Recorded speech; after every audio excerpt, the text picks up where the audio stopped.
అంటే okay, personality కూడా. Right right, okay. Basheer గారు,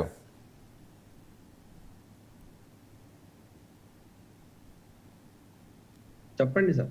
sir where is Munir? Hello, చెప్పండి. అందరూ ప్రశ్న అది, ప్రపంచ దేశాలన్నీ అడుగుతున్నాయి. మునీర్ బ్రతుకున్నాడా లేదా అనేది కూడా ప్రశ్నార్థకమే.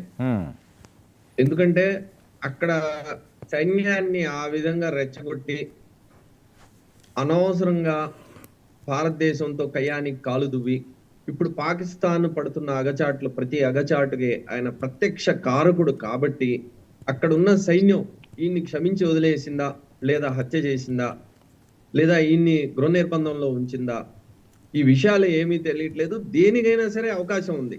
ఆయన్ని హత్య చేయడానికి కానివ్వండి, లేదా పదవీచ్యుతుడిని చేయడానికి కానివ్వండి, లేదా గృహ నిర్బంధంలో ఉంచడానికి కానివ్వండి, ఈ మూడిట్లో దేనికైనా సరే అవకాశం ఉంది.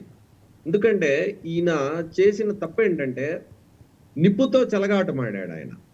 ఆయన ఊహించింది, ఆయన కోరుకున్నది వేరే విషయం. మునీర్ భారతదేశం మీద కయ్యానికి కాలు దువ్వడం ద్వారా, భారతదేశం మీద కయ్యం పెట్టుకోనటం ద్వారా మొత్తం దేశ అడ్మినిస్ట్రేషన్ ని, పరిపాలనని చేతిలో తీసుకోవాలని చెప్పి ఆయన అనుకున్నాడు.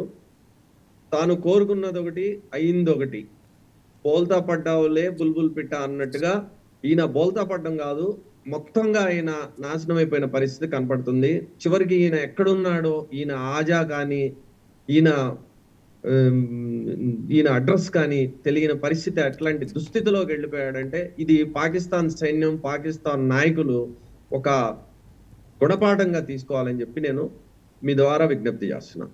అయితే భారతదేశాన్ని, పాకిస్తాన్ని కూడా మనం పోల్చి అనాలిసిస్ చేసేటట్టయితే కనుక మన భారతదేశంలో మహాత్మా గాంధీ ఆయన మంచి నాయకులను, ఎడ్యుకేటెడ్ నాయకులను తయారు చేశాడు.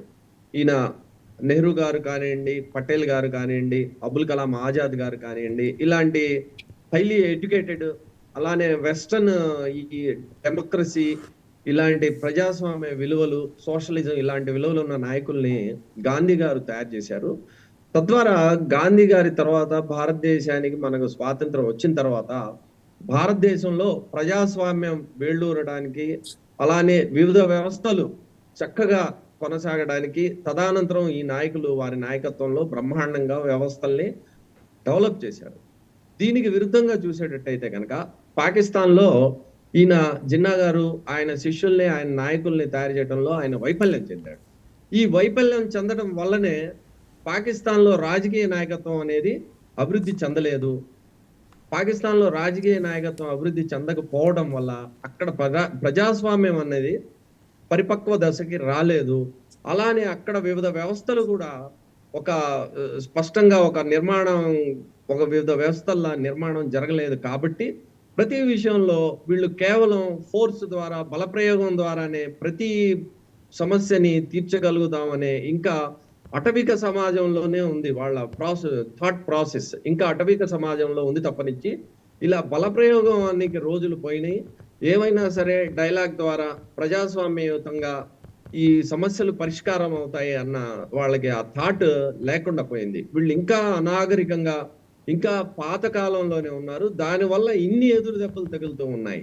ఇన్ని ఎదురు దెబ్బలు తగులుతున్నా అక్కడ మనం ఈ ఐక్యరాజ్య సమితి వివిధ దేశాల్లో ఏ విధంగా మానవ వనరులు ఎలా ఉన్నాయి అని చెప్పి ఒక ర్యాంకును తయారు చేస్తే ఆ ర్యాంక్ లో 163వ స్థాయిలో